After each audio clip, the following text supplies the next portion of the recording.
Hello students, welcome to my YouTube channel. मैं नीलम सागर। Students, ये आज की क्लास जो है ना बाल विकास की क्लास है, सीडीबी की क्लास है, जो कि आपके टेट और सुपर टेट या फिर टेट सुपर टेट और सी टेट इससे रिलेटेड है। और इसमें से ये वो क्लास है जिसमें आपके एक या दो क्वेश्चन जरूर आते हैं। और आज का टॉपिक मैंने आपका लिया सूक्ष्म शिक्षण, जिससे रिलेटेड जो बच्चे बीएड भी कर रहे हैं ना, बीएड फर्स्ट ईयर है, सेकंड ईयर है, उस वो ये क्लास उनके लिए बेनिफिशियल है, स्पेशली फॉर सुपर टेट और टेट और सी टेट के लिए। पर ये क्लास उनके लिए भी बेनिफिशियल, क्योंकि इससे related question BEd first year second year में भी देखने को मिलती हैं। तो चलिए बिना टाइम वेस्ट करते हुए शुरू करते हैं।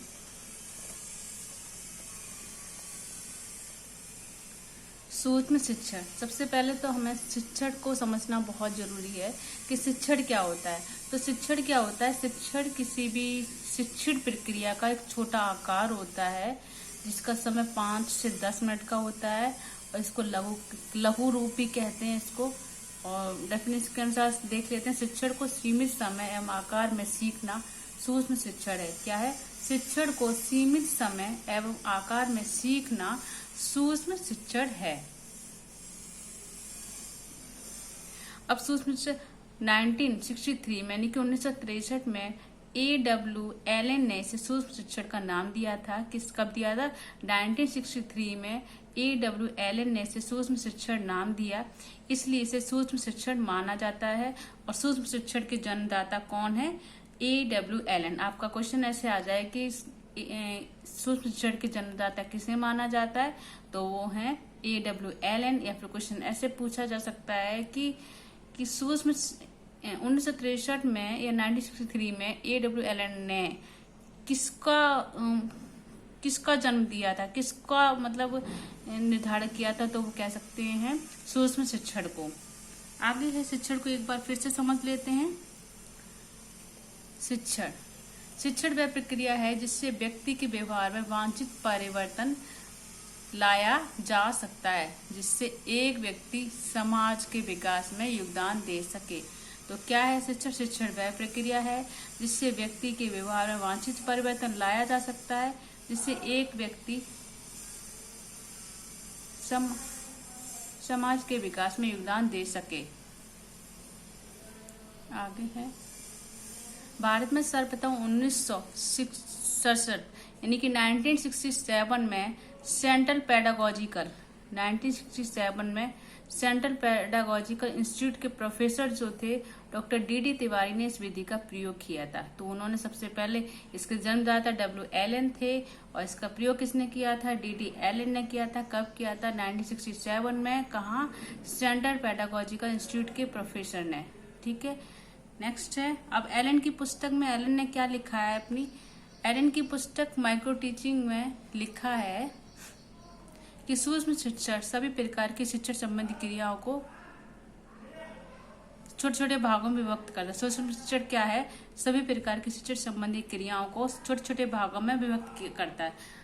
आप सभी जो भी कोई क्लास ले रहा है टेट या सुपर टेट की, तो वो श्योरली बीएड उन्होंने कर रखा है, बीएड किया होगा, और नहीं भी किया या बीएड कर रहे हैं तो उनको सबको पता होगा कि उनकी एक सूक्ष्म माइक्रो टीचिंग होती है स्कूल में ही, जिसमें पीछे स्टूडेंट्स ही होते हैं हमारे जो आप ही के क्लासमेट होते हैं, जो कि एज ए स्टूडेंट्स बैठे होते हैं, और पीछे टीचर होता है जो ऑब्जर्व करता है कि आप कैसा पढ़ा रहे हो। ठीक है, उसमें यही बताया गया है कि शिक्षण सभी प्रकार की शिक्षण संबंधी क्रियाओं को छोटे छोटे भागों में व्यक्त किया जाता है, कि इसके अंदर हम क्या क्या सीखते हैं, तो उनको छोटे छोटे खंडों में डिवाइड कर देते हैं।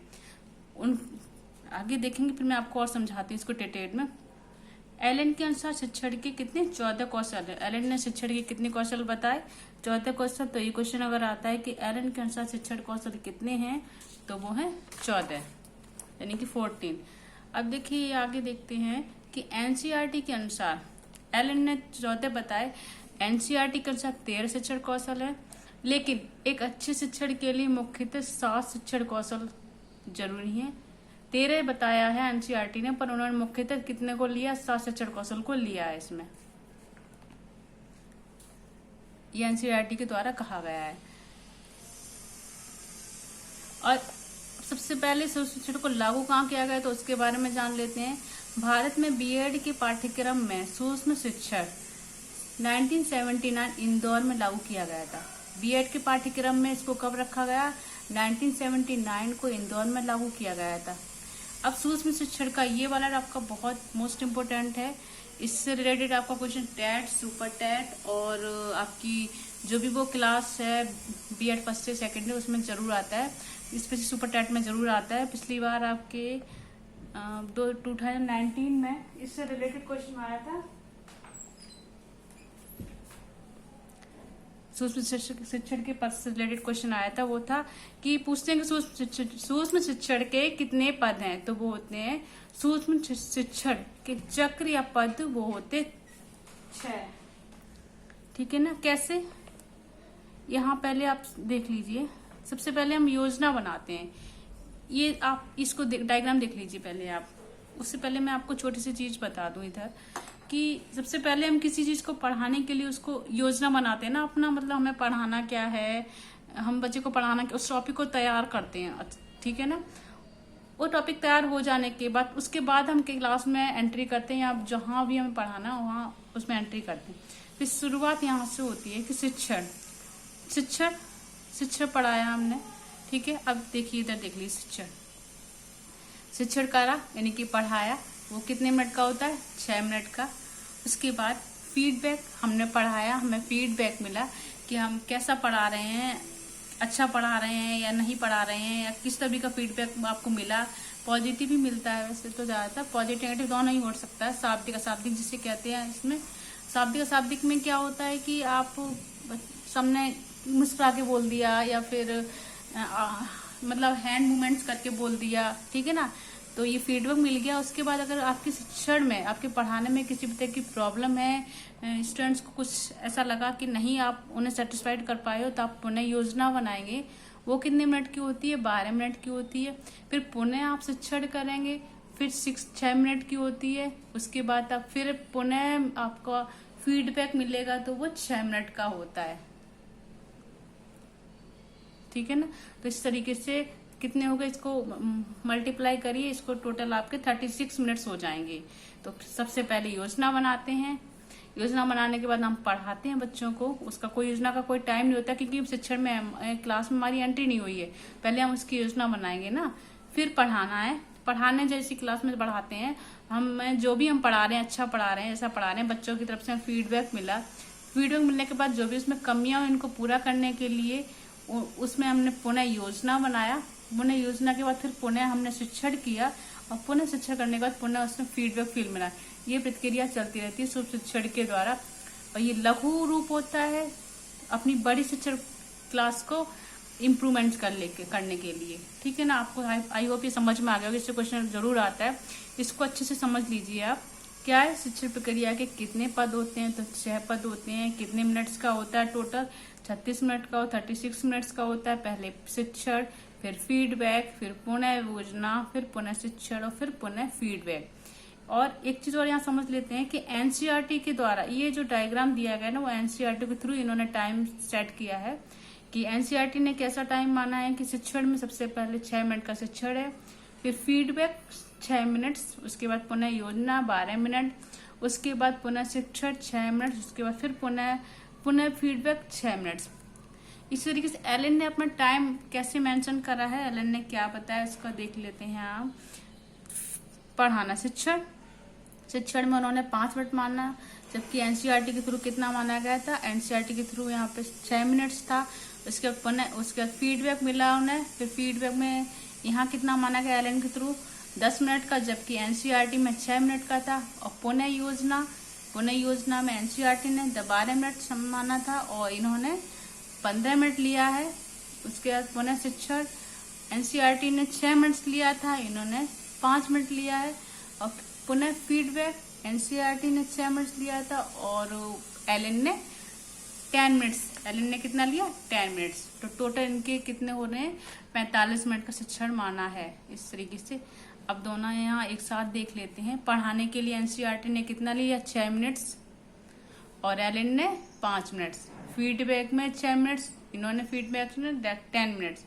पुनः योजना एनसीईआरटी के द्वारा 12 मिनट्स और पुनः योजना एलिन के द्वारा 15 मिनट्स। पुनः शिक्षण 6 मिनट्स एनसीईआरटी के द्वारा और पुनः शिक्षण एलिन के द्वारा 5 मिनट और पुनः फीडबैक एनसीईआरटी के द्वारा 6 मिनट्स और पुनः फीडबैक एलिन के द्वारा 10 मिनट्स। आगे है, अब ये जो आगे है टॉपिक्स वो आपका बस आप सुपर टेट वाले तो एक बार सुन लें, पर जो बीएड वाले हैं वो उनके लिए ज़्यादा बेनिफिशियल है। चलिए पूरा टॉपिक ही इसको कंप्लीट कर देते हैं। तो इससे लाभ क्या, जो सूक्ष्म शिक्षण होता है हमें क्यों करवाया जाता है, सूक्ष्म शिक्षण क्यों हम डायरेक्ट बड़ी क्लास में क्यों नहीं भेजती, क्यों उनको पहले एक तरीके से एक्सपर्ट किया जाता है कि भाई हाँ आप छोटी सी क्लास लो और पढ़ाओ, उनकी प्रैक्टिस करो। तो यह शिक्षण व्यवहार पर केंद्रित है, शिक्षक विद्यार्थी दोनों पर केंद्रित होता है ये, ठीक है। ये आत्मविश्वास बढ़ाता है, जो लघु क्लास होती है आपकी आत्मविश्वास बढ़ाता है। सूक्ष्म शिक्षण में हम प्रत्येक कौशल का पूर्णतः बहुत अभ्यास करते हैं, हम बार बार उसका अभ्यास करते हैं। ऐसा जो मैक्रो टीचिंग उसमें ऐसा नहीं करते, उसमें क्या गए हमने पढ़ाया और उस चीज को बार बार हम वो नहीं करेंगे कि हाँ भाई उसको फिर अरे गलत हो गया तो बच्चे कहेंगे चलो ठीक रुको नहीं और यहाँ वो है हमें फीडबैक मिला, ऐसा नहीं। पर सूक्ष्म शिक्षण में ऐसा होता है कि सूक्ष्म शिक्षण में हम पढ़ा रहे हैं, हमें फीडबैक मिला पॉजिटिव या नेगेटिव जो भी, तो उसको हम इम्प्रूव करते हैं, पुनः फिर उसके अभ्यास करते हैं। सूक्ष्म शिक्षण में आत्म परीक्षण कर सकते हैं कि हम कैसा पढ़ा रहे हैं, उसका हम परीक्षण कर सकते हैं। सूक्ष्म शिक्षण में पुनः फीडबैक मिलता है कमियों को दूर करने के लिए। फीडबैक मिलता है कि भाई हाँ ये चीज बढ़िया नहीं है, ये चीज अच्छा नहीं है, तो उस तरीके से फीडबैक मिलता रहता है, कमियों को दूर कर सकते हैं उससे। इसकी सीमाएं देख लीजिए अब क्या है। सूक्ष्म शिक्षण कक्षा का निर्माण कठिन है, एक छोटी कक्षा का निर्माण करना कठिन होता है कि, और आगे सूक्ष्म शिक्षण में प्रत्येक छात्र अध्यापक को व्यक्तिगत सुपरवाइजर की आवश्यकता होती। सूक्ष्म शिक्षण में क्या होता है कि एक सुपरवाइजर होना बहुत जरूरी है कि जो हमें बता सके कि भाई आप कैसी टीचिंग कर रहे हो। तो ये बहुत उसमें मुश्किल होता है कि हाँ पीछे एक सुपरवाइजर हो कि वो देखता रहे कि आपने कौन कौन सी क्या क्या चीजें ठीक से नहीं कर रहे, तो वो बताता जाए आपको, आप इम्प्रूवमेंट करते जाओ अपने आप में। शिक्षक के अभाव में सूक्ष्म शिक्षण बांध आता है। अगर सुपरवाइजर नहीं है, शिक्षक नहीं है, तो आपके लिए सूक्ष्म शिक्षण के लिए मतलब सूक्ष्म शिक्षण मुश्किल हो जाएगा। आगे है, विद्यार्थियों की संख्या में कमी के कारण अध्यापक की रुचि में कमी। सूक्ष्म शिक्षण को सबको पता है कि सूक्ष्म शिक्षण में स्टूडेंट्स कम होते हैं, नहीं कि हमारे ही सहपाठी होते हैं। तो उसमें क्या रहता है कि बच्चे कम होंगे तो आप अंदर से मोटिवेट नहीं होंगे। जैसे कि आप हमें अगर ज़्यादा शेयर सब्सक्राइब नहीं करेंगे तो हमें भी भाई आगे क्लास नहीं ले पाऊंगी ना, आप आगे मोटिवेट नहीं होंगी भाई कि हाँ मैं और बच्चे शेयर कर रहे हैं, बच्चे लाइक करें, चलिए ठीक है और बनाइए टॉपिक्स बनाऊँ मैं। तो आप भी लाइक करिए, शेयर करिए, सब्सक्राइब करिए, अगर कोई प्रॉब्लम है तो कमेंट करिए, जिससे कि हमारे भी स्टूडेंट्स बढ़े और मैं भी अपना अच्छे टॉपिक्स लाती रहूं। तो ठीक इसी प्रकार यहाँ दे रखा है कि विद्यार्थियों की संख्या में कमी के कारण भी अध्यापक की रुचि में कमी आती है। आगे वास्तविक शिक्षण का व्यवहारिक ज्ञान देने में असफल रहता है। ये वास्तविक शिक्षण का व्यवहारिक ज्ञान मतलब वास्तविक शिक्षण का व्यवहारिक ज्ञान मतलब किस एक प्रैक्टिकली तो नहीं होता, वो एक बनाए जाते हैं सूक्ष्म शिक्षण क्लास, तो उसमें ये असफल रहती है। ठीक है, आगे है असफल भी रहती है और मतलब ठीक भी रहती है, पर अगर बच्चे बट ज्यादा हैं तो फिर कोई प्रॉब्लम नहीं है। आगे है एक तरीके से वो उसमें आपके बेनिफिट और वो दोनों ही बताए गए हैं। बेनिफिट भी ऐसा नहीं है कि आपको सूक्ष्म शिक्षण से सिर्फ कि भाई नेगेटिव इफेक्ट डालता है, नहीं। आगे है सूक्ष्म शिक्षण के प्रयोग में सावधानी। अब इसके प्रयोग में इसको कैसे प्रयोग में लाया जाए, उसके लिए सावधानियां कौन कौन सी होनी चाहिए। कौशल के अभ्यास के समय हमें एक समय में एक ही कौशल का अभ्यास करना चाहिए। सूक्ष्म शिक्षण किस लिए कराया जाता है, इसलिए कराया जाता है कि जो भी छोटे छोटे स्किल्स हैं उनको हम डेवलप कर सकें। उसी 10 मिनट्स के उसका टाइमिंग क्या होता है, 5 से 10 तक का मिनट्स होता है सूक्ष्म शिक्षण का।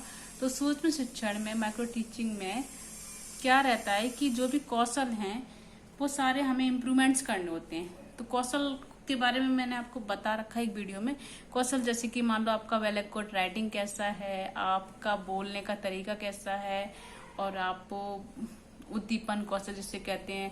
आप कैसी कैसी सामग्री को यूज कर रहे हैं अपनी क्लास में, बच्चों को समझ में आ रहा है कि नहीं आ रहा है, ठीक है। इस तरीके से आपके 6, 7, 8 कौशल होते हैं जिनको डेवलप करना होता है आपको सूक्ष्म शिक्षण की क्लास में। तो वही बताया गया कि कौशल के अभ्यास के समय में एक ही कौशल का अभ्यास करना होता है, करना भी चाहिए, तभी हम इम्प्रूवमेंट्स कर पाते हैं मैक्रो टीचिंग के लिए। नेक्स्ट जो पीछे मेंशन नहीं कर पाई वो थोड़ा सा आपका ये आप सुन लीजिए इसमें कि सूक्ष्म शिक्षण का इतिहास के बारे में। सूक्ष्म शिक्षण का आरंभ अमेरिका के स्टैनफोर्ड विश्वविद्यालय में 1961 में हुआ। कित किसैन ने, किसने किया? कित किसैन ने। जो सूक्ष्म शिक्षण है ना, इसका आरंभ अमेरिका के स्टैनफोर्ड विश्वविद्यालय एक यूनिवर्सिटी है, उसमें 1961 में हुआ। किसके द्वारा? कित किसैन के द्वारा। कित किसैन ने पोर्टेबल वीडियो टेप रिकॉर्डर का प्रयोग कर किया गया था। मतलब इन चीजों का उपयोग किया, पोर्टेबल वीडियो और टेप रिकॉर्डर का प्रयोग करके इसका प्रयोग किया था। मतलब टेप रिकॉर्डर रख लिया, उसमें अपनी क्लास अपना टीचिंग किया, पढ़ाया, उसमें रिकॉर्ड किया।